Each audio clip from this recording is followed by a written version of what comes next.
আমেরিকার বাণিজ্য নীতিতে নতুন মোড়। মার্কিন প্রেসিডেন্ট ডোনাল্ড ট্রাম্প ৯০ দিনের জন্য সাময়িকভাবে স্থগিত করেছেন নতুন শুল্ক নীতি। হোয়াইট হাউস সূত্রে জানা গেছে, এই সিদ্ধান্ত কার্যকর হবে চীন ছাড়া বিশ্বের অন্যান্য দেশগুলির ক্ষেত্রে। তবে চীনা পণ্যের উপর শুল্ক আরও কঠোর করার কথা ঘোষণা করেছেন প্রেসিডেন্ট ট্রাম্প। ঘোষণা অনুযায়ী চীনা পণ্যের উপর এবার থেকে ১২৫% পর্যন্ত শুল্ক আদায় করা হবে।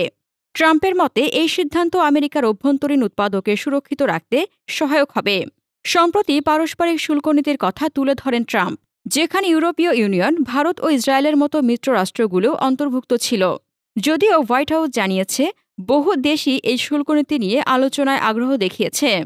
হোয়াইট হাউসের অর্থনৈতিক কাউন্সিলের প্রধান কেভিন হ্যাসেট জানান, ইতিমধ্যেই ৫০টিরও বেশি দেশ আমেরিকার সঙ্গে যোগাযোগ করেছে এই বিষয়ে। এদিকে বাংলাদেশের সঙ্গেও দ্বিপাক্ষিক বাণিজ্য ও শুল্ক সংক্রান্ত আলোচনার প্রক্রিয়া চলছে। বাংলাদেশের পররাষ্ট্র মন্ত্রণালয় জানিয়েছে, ইতিমধ্যে যুক্তরাষ্ট্রের শুল্ক সংশ্লিষ্ট মন্ত্রণালয়কে সংলাপে বসার জন্য প্রস্তাব দেওয়া হয়েছে। অন্যদিকে ট্রাম্পের শুল্ক নীতি নিয়ে দেশটির অভ্যন্তরেও চলছে সমালোচনা ও প্রতিবাদ। নিউ ইয়র্ক ও ওয়াশিংটন ডিসি সহ একাধিক বড় শহরে বিক্ষোভে অংশ নেন হাজার হাজার মার্কিন নাগরিক। এই শুল্কনীতির প্রভাব পড়েছে দেশটির অর্থনীতিতেও। ওয়াল স্ট্রিটে অস্থিরতা, বিনিয়োগকারীদের উদ্বেগ এবং বাজারে পণ্যের দাম বৃদ্ধির আশঙ্কা নিয়ে এখন আলোচনা তুঙ্গে।